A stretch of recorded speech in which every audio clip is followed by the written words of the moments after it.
I think what Americans need to know is the total direct and indirect cost of the conflict. There is so much waste, so much inefficiency, so much absurdity in what we're doing at the moment. We ought to recognize that these two wars qualify at least as a contributing cause of the economic calamity that we are trying to deal with at present.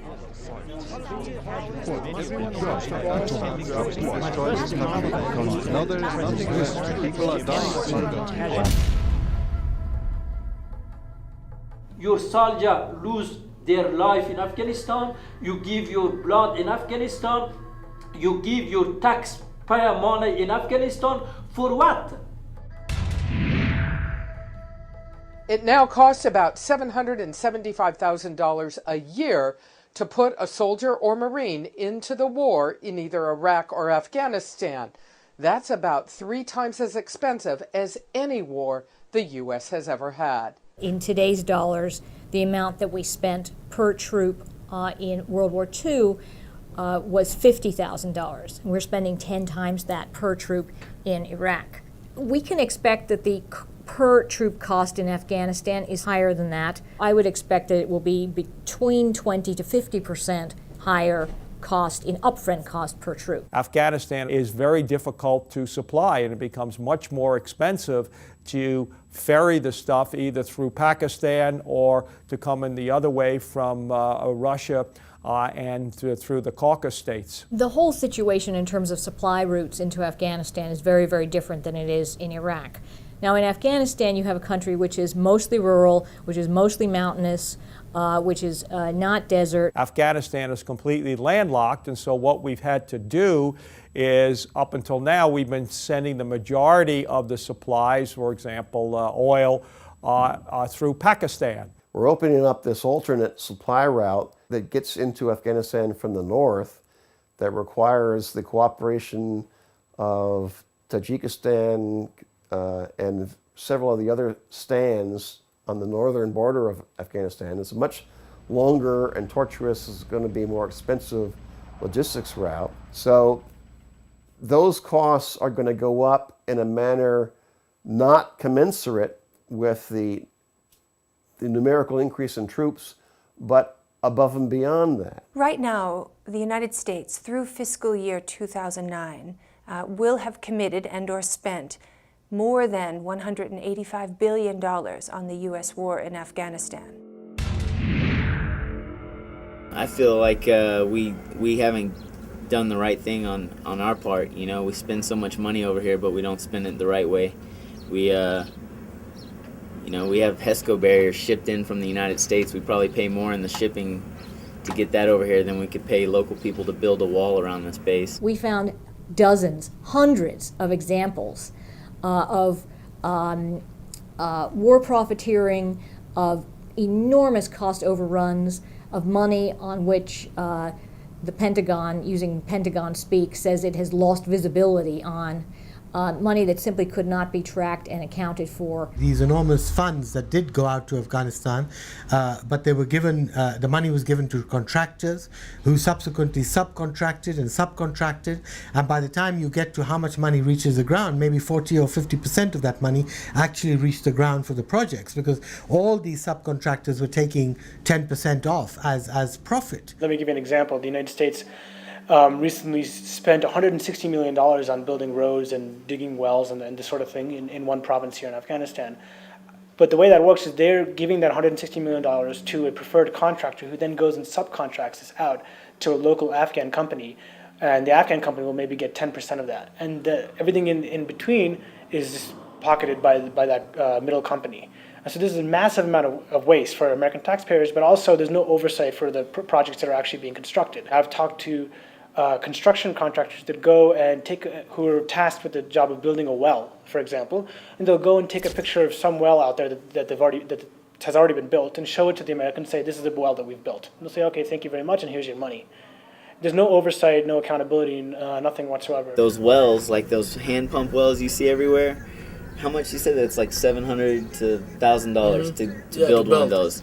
We've been paying like 10 grand per well. The local Afghans from rural communities, when they come to Kabul and they see these international consultants who drive in Toyota Land Cruisers, who live behind barbed wire and blast walls, who have, highly paid, security guards that have swimming pools, that are importing food from America, realizes and gets angry that the money that was supposed to be for them is actually going really to sustaining a Western lifestyle for foreign consultants, as opposed to providing them with sanitation and wheat and local education.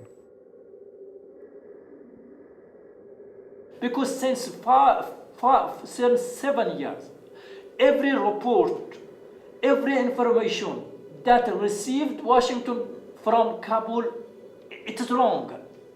For example, Washington received a lot of information report about reconstruction in Afghanistan. There is not reconstruction in Afghanistan. You cannot give me an example of reconstruction that the quality is good. In Afghanistan, I've heard the statistics cited that there are more private security personnel, Afghans working for Western security companies, than there are enlisted personnel in the Afghan National Army. And even if that's just an approximation, it's a signal of a structural flaw in the U.S. approach to building up security in Afghanistan. There's been much too much emphasis on private contractors.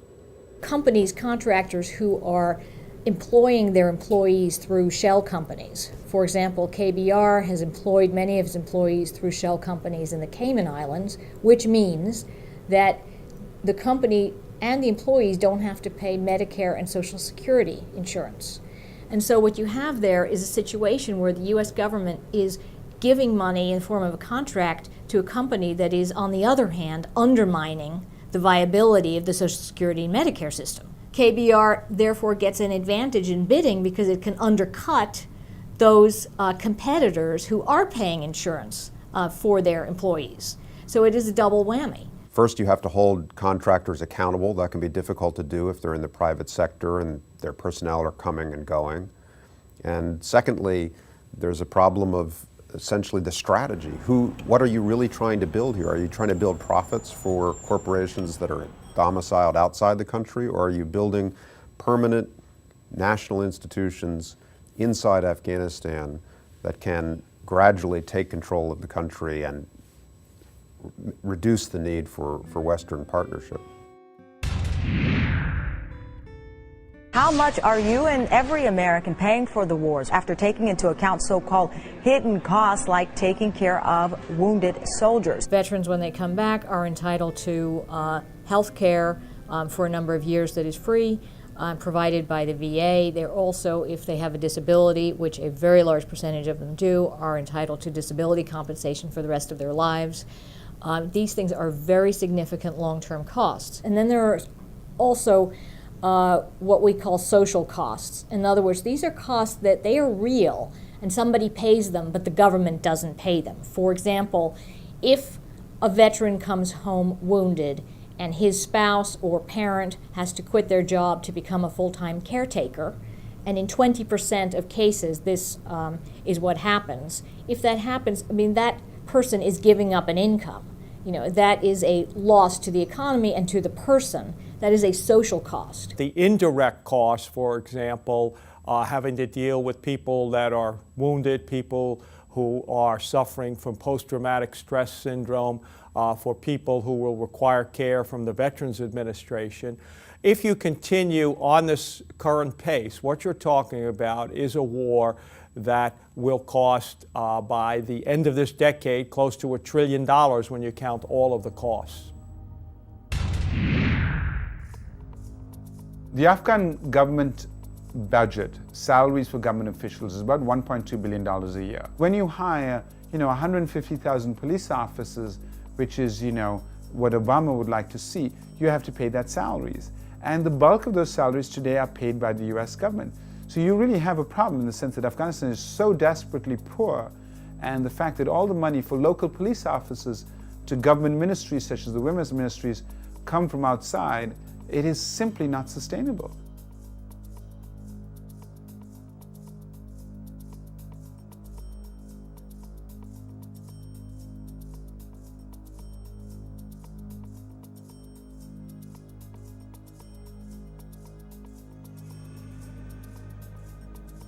What we've shown the world is that a sole superpower without any opponent in sight can spend, I believe now we're approaching $800 billion. Long-term costs may be more in the vicinity of $3 trillion, that we can lose 5,000 Americans, that we see another 30,000 injured.